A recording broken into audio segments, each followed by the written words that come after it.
Now, the budget, माननीय वित्त मंत्री जी. Indian Prime Minister Narendra Modi's government has just unveiled its last full-year budget before the country's next general elections, which are due next year.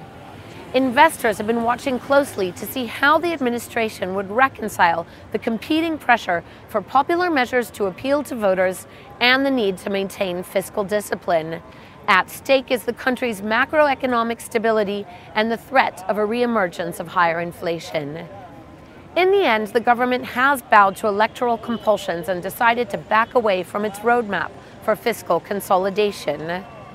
Finance Minister Arun Jaitley has set a fiscal deficit target of 3.3% of GDP for the coming year, backing away from the tighter 3% target that he had promised markets last year. He also admitted that the government is going to breach this year's fiscal deficit target of 3.2% of GDP. As a result of shortfalls in revenues, the actual deficit is likely to be 3.5% of GDP. That could unsettle some bond market investors who've been selling off 10-year Indian debt, pushing up yields. The main focus of the government's budget is increased spending for rural areas where farmers have been complaining about a deterioration in their economic conditions. The government has promised to sharply increase the price at which it buys food grains from farmers, which is a way of pushing up their incomes.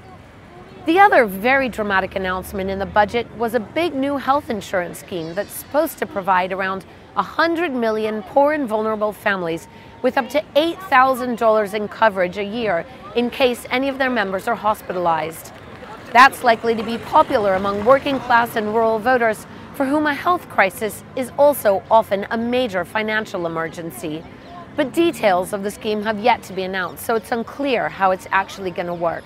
While the budget had plenty for the common man, some business people have expressed concern that there wasn't enough in it to revive private investment, which has been flat through most of Mr. Modi's term. Ultimately, it's only a revival in private investment that will give India the kind of long-term, job-generating growth that it so desperately needs. Amy Kazmin, Financial Times, New Delhi.